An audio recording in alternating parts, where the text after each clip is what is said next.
Hi everybody, welcome back to that Eurovision site. We continue our interviews here in Stockholm for the final of Melodifestivalen 2023, and I am joined by the lovely Tone Sekelius. Hello. How are you? I'm good. How are you? Other than the fact that I nearly didn't get here yesterday, was Was it the snow? we were in London, and we were supposed to take off like really early, and then we got delayed like 3 hours. Oh, Jesus Christ. We're here. Yes. That's all that matters, and we're here to see your lovely performance. I didn't get to ask you this in detail. What obviously directed finale on your second attempt. What was the emotion like when you were getting the points? Because you, from what I can remember, you and Victor were like neck on neck on the votes. Yeah. So what was going through your head was like, am I gonna make it, or am I gonna have to fight for it again? I think at the time I was just like, okay, what's the next point? Because I didn't really think about what the end result was gonna be. I was just like, okay, is the next 12 gonna go to me or Victor? Because that's, I think, what's gonna like divide us for a first like runner-up or the directive finale and qualifier. Yeah. So that was basically it. I was sitting there.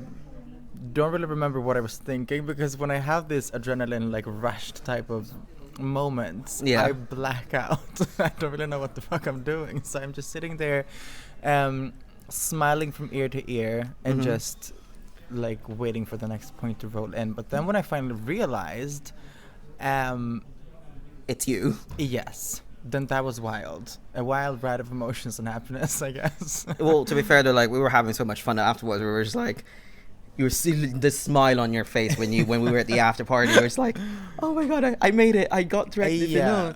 But the thing is that, what was the wait like? Because you were one of the first ones to perform, but you were one of the last ones to be able to release your song on streaming platforms. Oh yeah, that's true. Yeah, I just realized. It was. Sometimes it's kind of bliss to not release it, because then you can't really like measure yourself to any like charts or anything. It's just like a song that you performed once, and once you release it, it's like, okay, is it gonna chart? What's the like placement of the song and everything? So I think it was like in heat 2 and 3, I was like, okay, I can just sit back and watch from home. But then like heat 4, and then the semifinals, I was just like, I just want to put the song out now. So it was a long wait, but then when we finally released it, it was like just amazing to see everyone's reactions and people listening to it and all of that. So yeah, it's like 9:30, like quickly. Post the pictures, post the TikToks, the content, everything. The things that you've been holding back because you can't post back. Yes. Okay, so obviously you had a breather of like 3-4 weeks, because perks of being a finalist. How did you use the time, other than the fact that we talked about you're doing Let's Dance for the preparations for your performance this week? Did you do much practicing to like maybe tweak it a bit, you think? I mean, there wasn't much tweaking with the performance per se. It was more like keeping it fresh, because it's such a long like wait between the heat 1 and then the finals. So I just when I had the time, I just refreshed the dance in my head, and just to have everything fresh in the cameras, because there are a lot of things that you have to think about on stage, and I don't want it to look like I'm thinking about them. Because if I'm thinking about the cameras and you can tell, then this spark, the magic, and the confidence like in the eyes just disappears, because you're always thinking about what's the next camera. So you're trying to make it seamless throughout the performance, and trying to just make it so rehearsed that I can just relax, because it's in the muscle memory. Because I know when my friend talked to you when we were in Göteborg, he said last year you had to worry about dresses. Yes. And this year it's like dancing in high heels. Do you think after like a few weeks of doing it, do you still think that you might just like trip up a bit, or are you like fine now, you think? No. I always think about that. But I've done like a lot of things to not do that. We have I've replaced the heel, or like the bottom of the heel, to a wider one. So the heel in itself is kind of like skinny, but then the bottom is a bit wider, just to get a bit more when I put the heel down. So it's like a more balance. Yes, and then I put in like this metal thing in the bottom of the shoe, just to make it a bit more sturdy. Yeah. And then I have like bandages around my feet to fill the gap. To fill everything out, so it's not like wobbly inside the shoe. So everything is really like a compact little package. So it feels pretty sturdy when I'm on stage. Just that if I would just slip a tiny bit, it won't. Then we're screwed because they're high. I was gonna say, like, does it not hurt your feet with all that like padding on it? Both yes and no. I feel secure because of the padding, but the padding also has a lot of pressure on the feet. So as long as I'm not standing on them for a very long period of time, then I'm fine. The pain for the art, right? Yes. Yeah. Yes. Okay, so we've talked about this, rehashing it. Obviously, you're at the final, but there's that tiny sliver potential that you may go to Liverpool. Yes.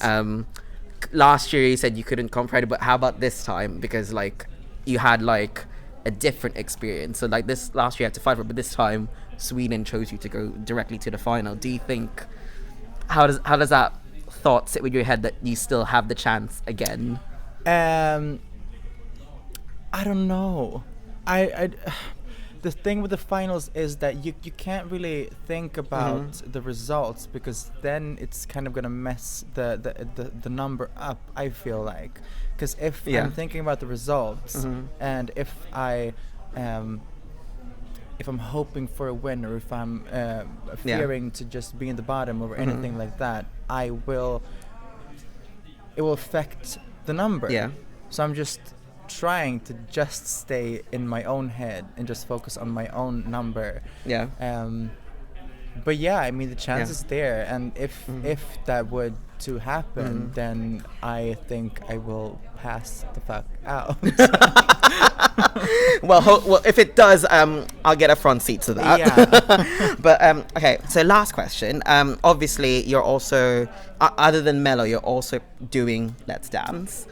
You know, how's the preparations going for that? And I wanted to ask you, what's more difficult, doing like ballroom dances or doing a performance at Melodifestivalen?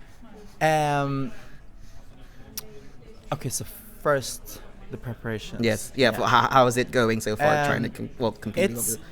It's going well. Yesterday was the last rehearsals for this week, because I said that this weekend has to be full focus on Mello, because I will not be able to do both at the same time. Yeah. But it's going well. I think I'm learning pretty fast, and it's very fun. And I have a great partner that understands what I need and what I am good at, and what he needs to like bring out of me. It's super challenging. Yeah. But it is a very fun challenge, because I guess, you know, the whole panic in the beginning is a part of the process. But then the hardest thing, it's very hard to like compare them, because one is a pair thing and the other one is a solo thing, and one is, you know, standing on stage and hitting the cameras and singing at the same time and dancing, and the other thing is really just me and my partner having this intimate dance type of thing. But one thing I know better, the singing and the stage thing. Dancing, I start from scratch, so it has pros and cons with both. But you love them both equally. I do. Yeah. And I would say that Let's Dance may be a bit harder if you go the full way, because it's rehearsals every single day for 11 weeks. Yeah. And it's a new dance every week. And if I would to go far in that competition, I don't know how to handle that. Really. But fingers crossed for you, because I know that after this, that's going to be your focus. But I just want to say thank you so much for your time today. Thank you. But before we leave, have you got a message to the international viewers, because some of them will be actually going here to watch you know, watch you perform, or maybe just like, you know, stream Rhythm of My Show. Yes. Well, the song is out, so stream the song Rhythm of My Show. And if you're here on the finals, well, then I hope that you'll have an amazing experience. And if you're watching from home, then that as well. I hope you will enjoy the finals and my number, and I will be very thankful for your votes. Thank you very much. Lycka till, tack så mycket, Tone.